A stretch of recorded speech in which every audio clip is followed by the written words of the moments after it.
la responsabilité de l'État congolais, c'est de guérir, de dissiper cette maladie-là.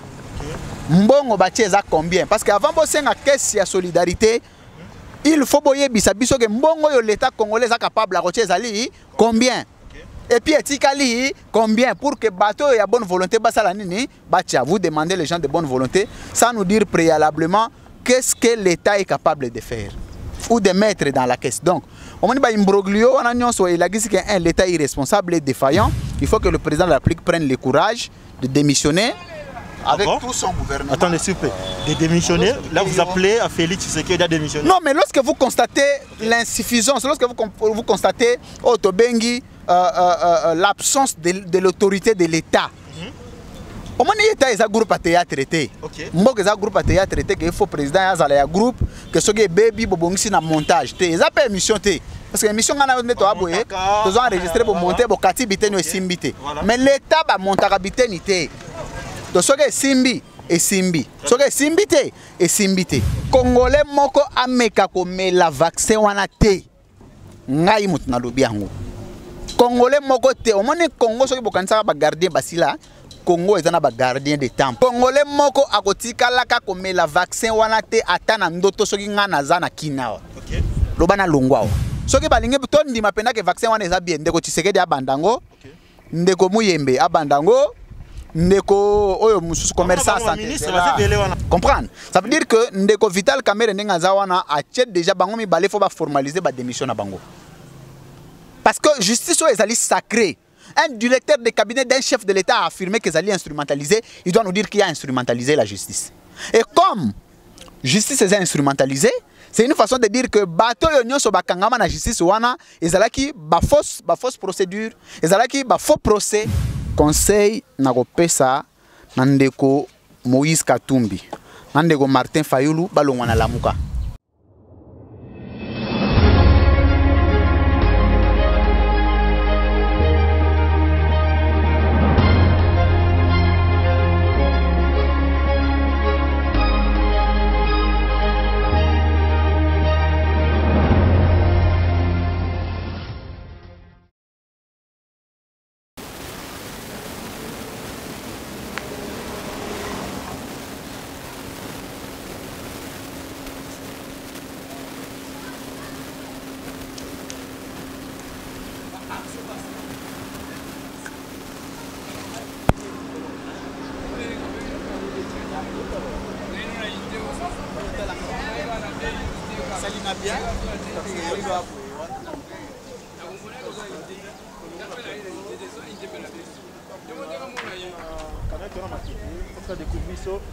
Confinement, comment ça se passe et puis aux amours de guerre, il y a commune à Matete.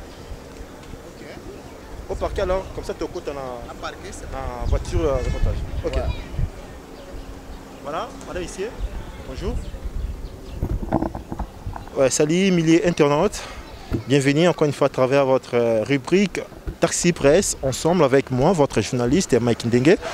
Nous sommes venus recevoir pour vous Louis-France Kouzike, c'est un journaliste et analyste politique. Nous sommes dans sa commune, ici à Matete, Toroyoka. Va positionner comment ça se passe ici, les confinements, Bokoyoka, Yokabozaki. Si nombreux, il y a qu'à réclamer, voilà, on est avec lui, Toko Tambola, Toko Tanakati, à Taxi, à reportage, parce qu'il s'agit là d'une rubrique nouvelle qui se dénomme, bien sûr, Taxi Presse, on est là.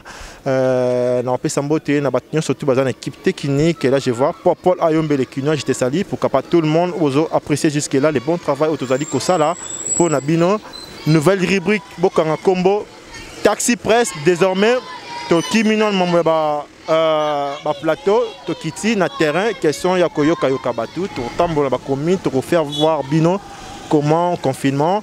Et sur les cas, lui font si on a parquet, et puis par après, à rejoindre Nengai, na plateau na biso dans un Taxi Presse, on a plutôt Kolobela. Ok, d'ici là, vous suivre, bon déroulement, Oyo, Maman Thérèse, je te salue, tout ça rendez bolingara, échange joana. Feedback parce qu'il y a ça, gauche, droite, des fois. Ok, tout de suite, on se voit.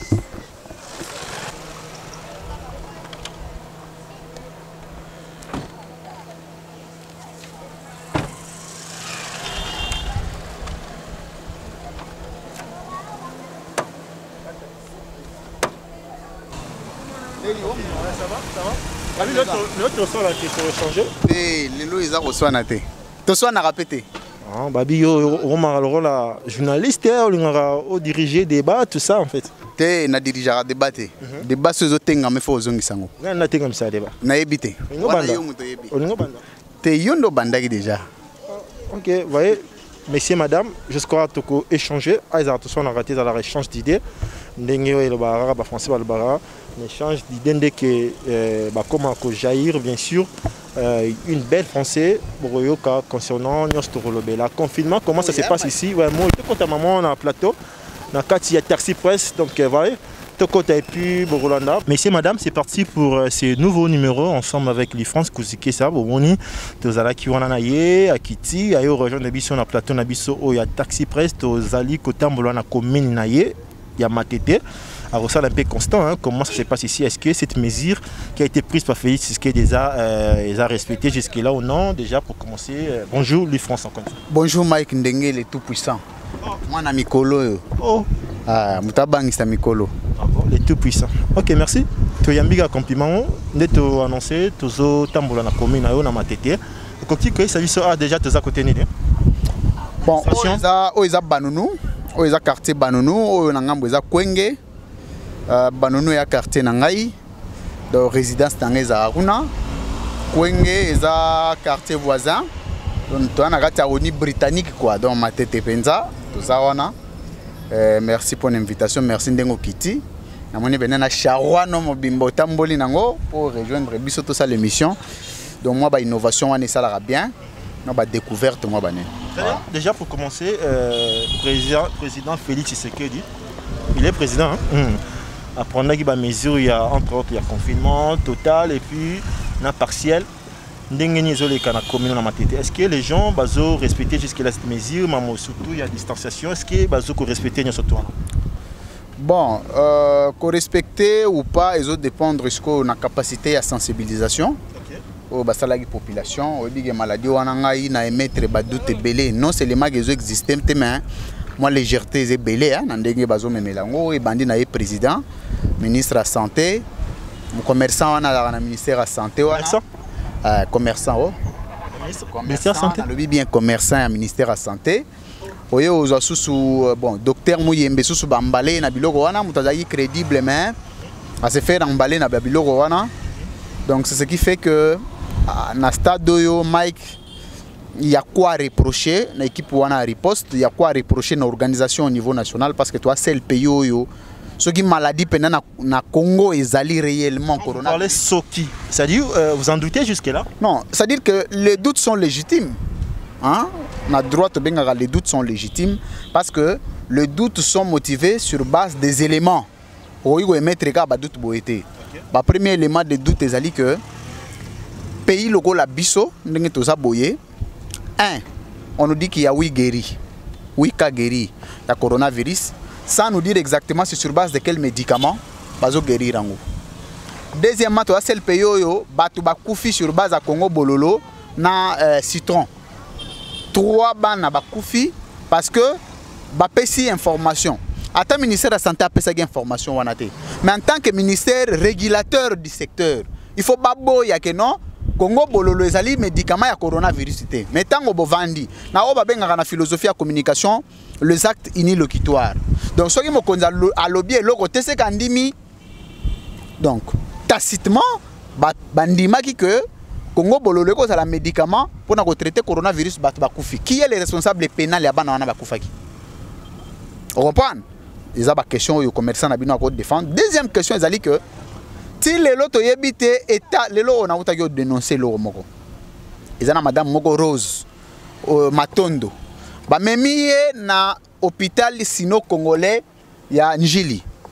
Ba vandisi ye kuna parce qu'à présenter ba malaise ba examiner yete ba pesa ye ki cité pendant 4 jours à liakate. OK. Vous comprenez? Bazo yebisa biso te quelle est la prise en charge, le degré de prise en charge. Il y a des malades. Tango bazango bazo certifié que non to komina ata 8000 cas bocha na bino. Mais bazo soigner bango ndenge nini? Baza wapi batu wana? Bazo lia ndenge nini? Bazo mela ndenge nini na mbongo nani? Pe mbongo ngo combien pe uti wapi? Troisièmement, le président Lobi Ono to lancé caisse de solidarité. Et ça bien.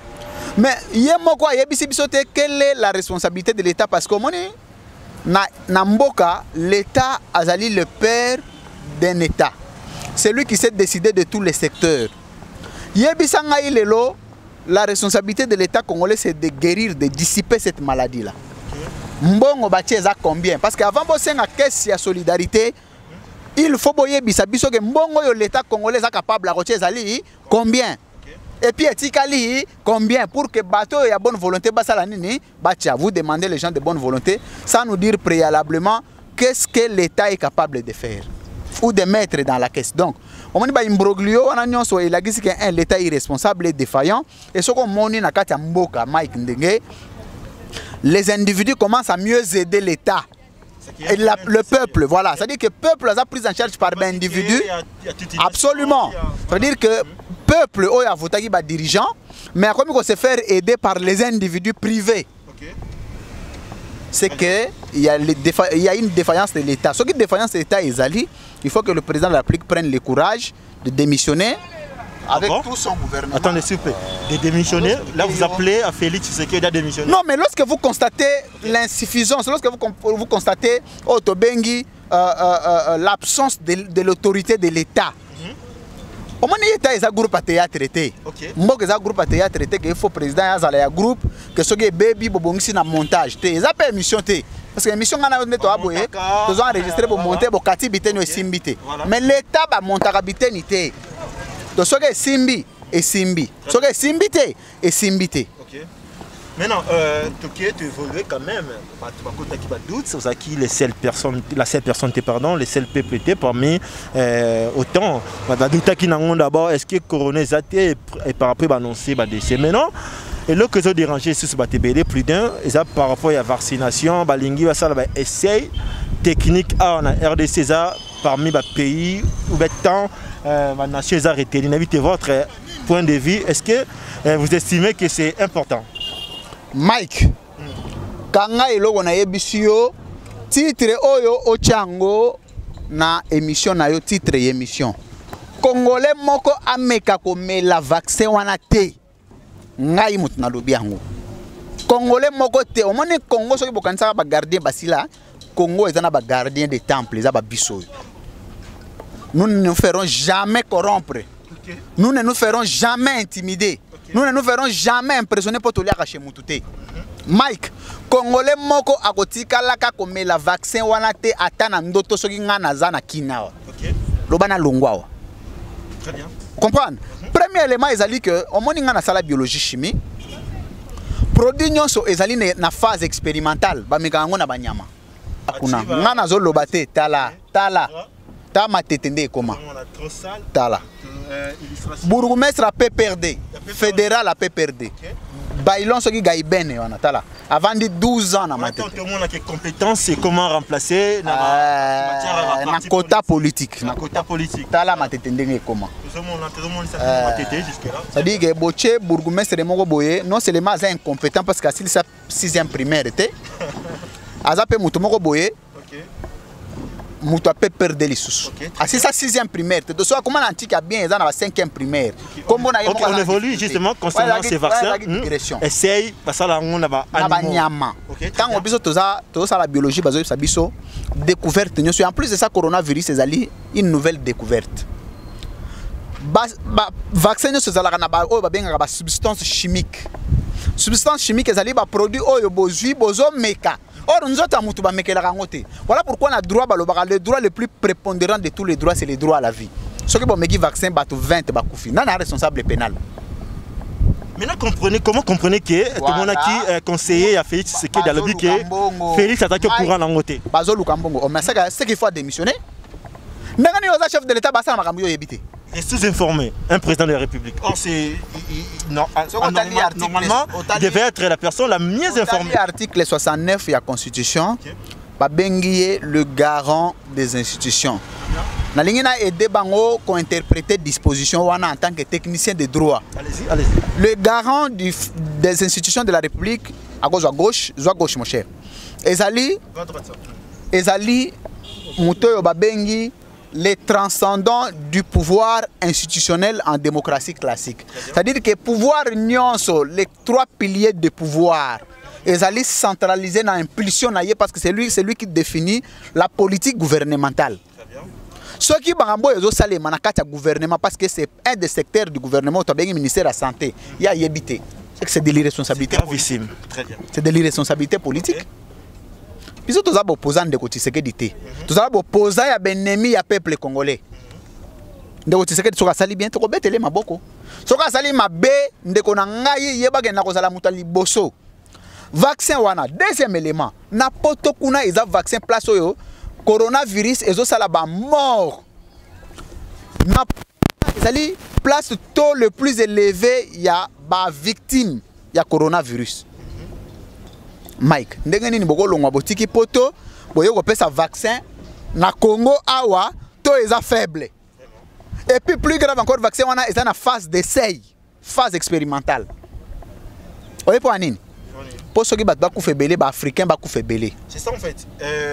Congolais moko ko mela vaccin wana te congolais ko meka ko mela vaccin wana te. Oyoki ko meka ko mela te, ko meka ko mela te. Tikela soki balingi to ndima penda ke vaccin wana eza bien ndeko Tshisekedi abandango ndeko Muyembe abandango ndeko oyo mususu commerçant santé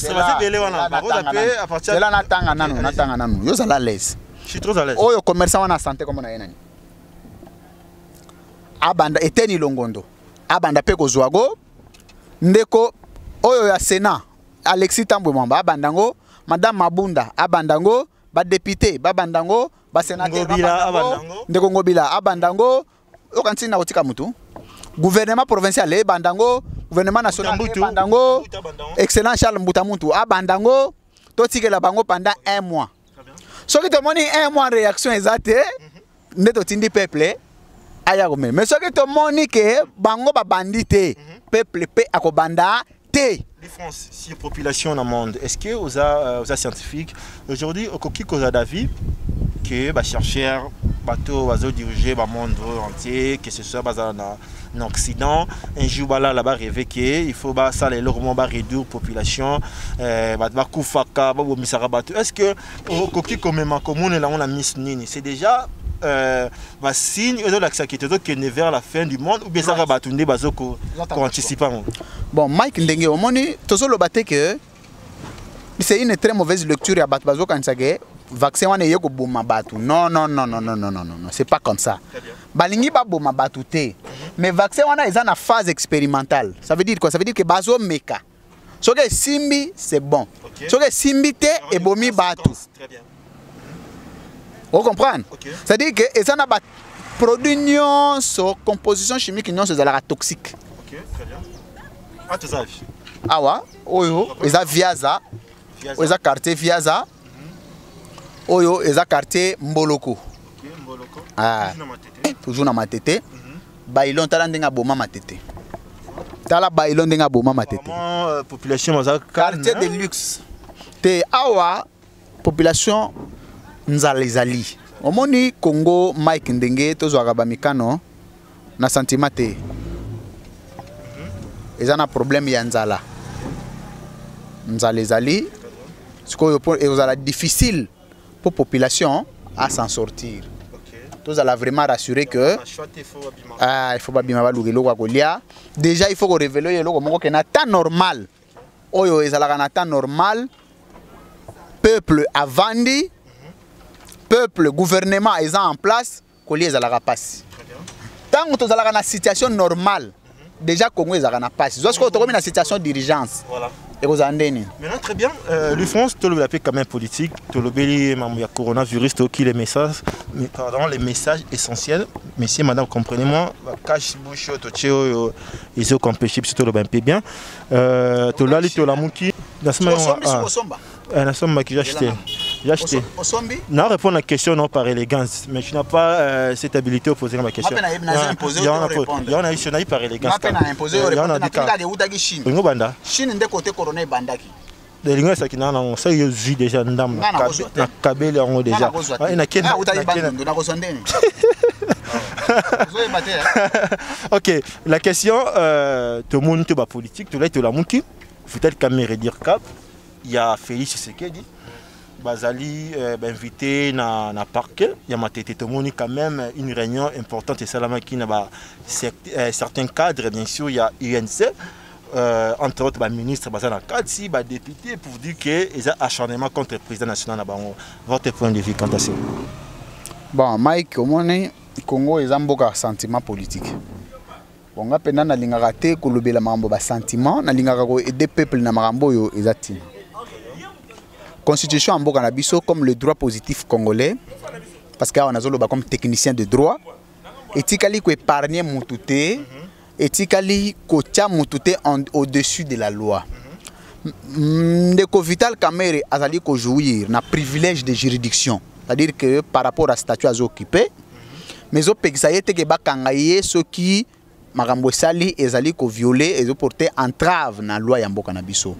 Deuxièmement, ezali que Ndeko Vital Kamerhe ndenga zawana azali directeur à cabinet Mokonza Mboka ceux qui responsabilité azo assumer azo engagé fond ya l'état azali na devoir ya kozala justement il t'a coordonné qui action ya 100 jours grave encore wana ezali juste invitation batindi ye na ebité kolenga euti wapi agitation euti wapi na landi eloko moko important yo ngana noter Ndeko Vital Kamerhe alobi justice congolaise ezali instrumentalisée.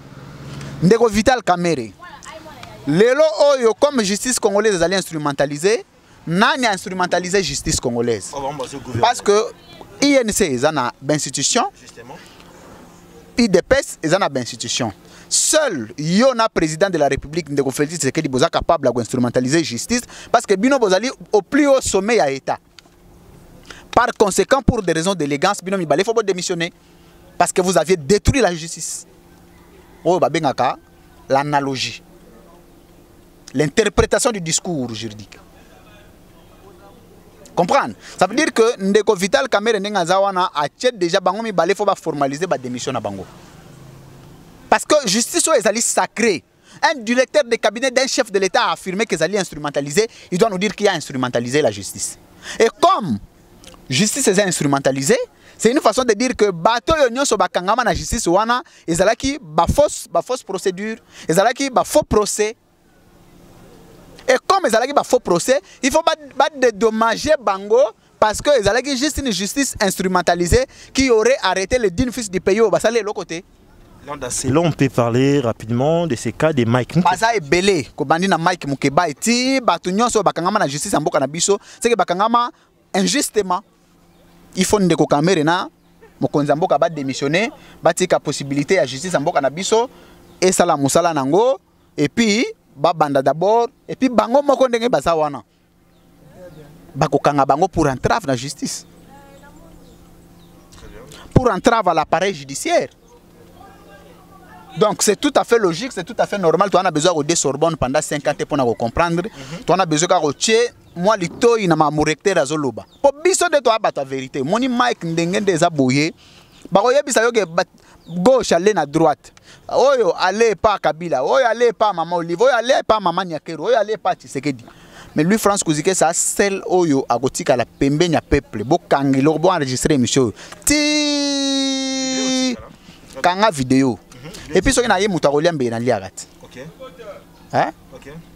OK. Maintenant, tout le monde est ensemble pour la République rapidement parce que tout le monde communiqué conjoint. Il y a quelques leaders, il y a la Mouka, entre autres, on peut citer rapidement Moïse Katumbi, Jean-Pierre Bem et Adolphe Mouzitou, Bazali.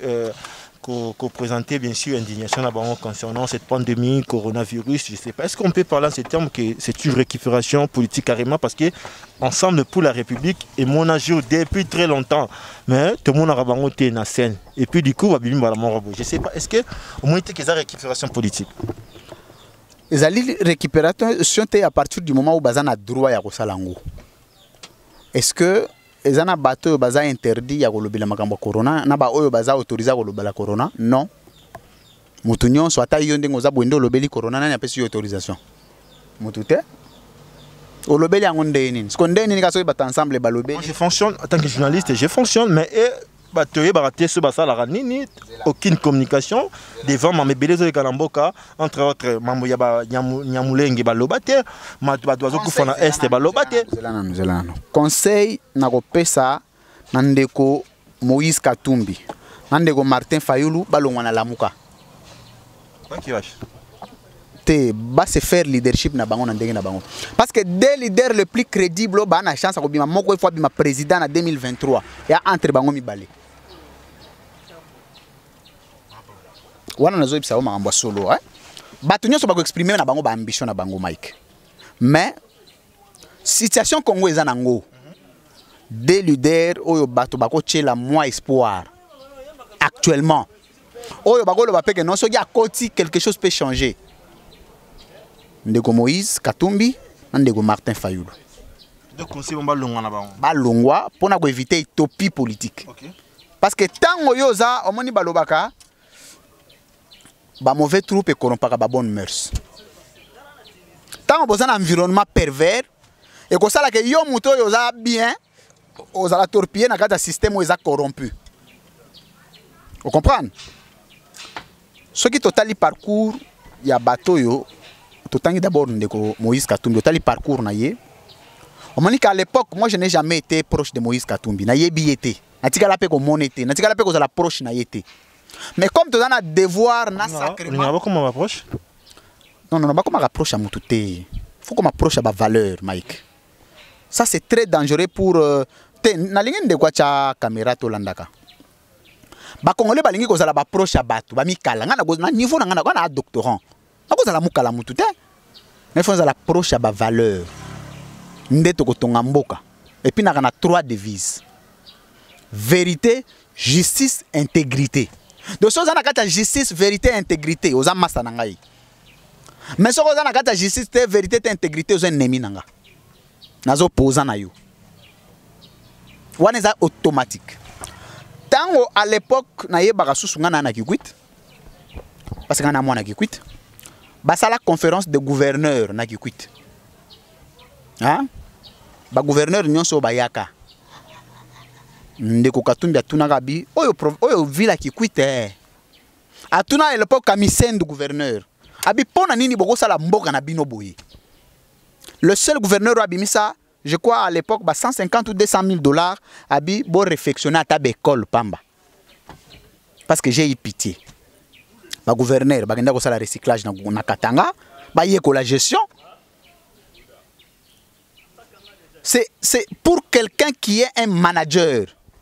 Mboka na biso, il peut nous servir. Na lobité que batmisu il faut pas extravertir ambition na bangote. Ndeko Martin Fayulu, lelo oyo azali symbole ya vérité pe ya résistance, ya combat, ya constance politique. Banda à côté na pouvoir azara en opposition. Atika la roi ministre était PDGT lokote. Et lelo oyo soko tangi kombo a Fayulu mabe, c'est que yo za na yo mutu moko boye ya esprit mabe. Or, ndeko Tshisekedi to pesa ki chance. Diriger mboka to pesi yo batu nyonso. Soki corruption ezalaki, soki tricherie ezalaki, soki ba fraude ezalaki to za bana mboka. To sa nini to boma moto. Ponga pena na convaincu que l'élection 2018 ezalaki l'élection moko tricher. Tripoter. Mais les conséquences sont là. Lobby que to boma mboka te. OK. Tomi boma pete. Aza mwana mboka Tshisekedi ya congolais. Aza mwana ya Etienne Tshisekedi wa Mulumba oyo toyebi abundi pe na biso na opposition. Totika ye asala to pese chance. Mais tala mboka ndenge komi. Tala mboka ndenge komi. Vous avez regretté. Vous aurez dit peut-être penser autrement. Je regrette infiniment. OK, très bien. Infiniment. Mais ce qu'on te lobby, to bombe pété. Toko tumbaye pété. A démissionné calmement. Toko tumbaye pété azad dini fils a droit à revivre na Congo. A démissionné karaken. Atika mboka. C'est aussi ça l'essence élevée du patriotisme. En constatant beaucoup de failles, masque yo uti comme on a aucun pays n'a vendu le masque. Et puis ozomi kumisa journaliste logo la yo Mike ndenge. Na rana yo ozomi kumisa ko somi masque sans dénoncer. Parce que Mike il faut son bango dans un gouvernement responsable. Na uti omona ba produit moko boy ba détergent oyo bazo sokolela maboko wana. Ce sont les laboratoires pharmaceutiques de Kaboleli Bato et gouvernement. Responsabilité.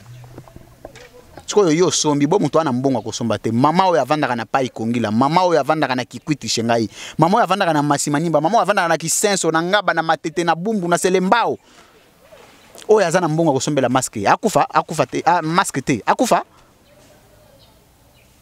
ozomona. Ça veut dire que tant que tu constates que Mboga est embolaté, tu sais que Mboga en toute élégance, c'est aussi ça l'essence élevée du patriotisme. Pour laisser au pays, pour lui doter au pays une nouvelle chance de se reconstruire. Pour donner au pays une nouvelle chance de se refaire la santé politique, vous démissionnez, vous laissez le pays entre les mains d'un président du Sénat qui doit nous organiser les élections à la durée constitutionnelle pour que le pays retrouve une nouvelle image. Parce que les autres vont disparaître. Et puis ça ne demande pas le fanatisme. Mais moi j'ai le serment de la vérité avec le peuple. Mais quand il est question de la vérité, il est question de l'État, sincèrement, je dis ce qui ne te plaît pas, mais ce qui relève de la vérité. Ok, très bien. Messieurs, madame, déjà, tout comme à travers, bien sûr, cet deuxième numéro. Il y a votre nouvelle rubrique Taxi Presse. Nous sommes avec lui, France Kouzikessa, Toméja Kochite, Toroyo Kapé, dernier message. Tobanda qui n'a pas constat na commune à Matete, Ndengenin Bazo s'est comporté devant cette mesure. Il y a Félix Tshisekedi. Et puis par après, Tolobeli Mambo, il y a Vital Kamere, a frôlé Mambo, il y a vaccination. Jusqu'à Bosenga qui va l'idée à l'opinion, Bakota Marambango, Boyoki, lui, France Kouzikessa. Moko ya bat osura lobby bayo kaka. Donc rassurez-vous que essai et que ça la matin na République démocratique du Congo. Ce qui est ça la mamba banana bango di Congo. Congolais a mais la vaccin wana te Congolais talanga ne longi. Lui France Kouzikessa mutalobi le recteur de l'école de vérité. Comme la vaccin wana te ba bandana na bango total ko sala nini. Soki ba kufi bango nyonso soto zo relève mboka. Soki ba kufi te tu apprécier est-ce qu'il faut que okay, merci beaucoup, ça n'est fini. Vous étiez si nombreux, je crois, pour la Rolanda. Un mot de la fin moi je pensais que c'était déjà. Okay, mot de la fin, ils allaient que les Congolais va continuer à faire la confiance. Batoyo, balobelaka peuple, combattre pour le peuple, bazali belete. Totika la mukie. So otali pe bilongi, suivez mon regard. Ba oyo ba koma ba journaliste à cash, oyo ya Lamuka, oyo ya FCC, oyo ya ba journaliste même ya ba individu. Tous esclaves, tous serment à l'approche du peuple. Faites-nous confiance. Pour garder espoir, Congo est possible.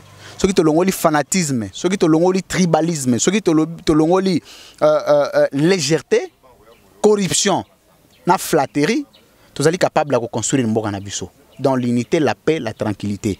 Et pour ça, il faut un leader assis, il faut un leadership assis pour assurer relève en bonne abisso, il faut bazala. Vous continuez comme ça la biso espoir. Merci na bande konanga tout ya diaspora.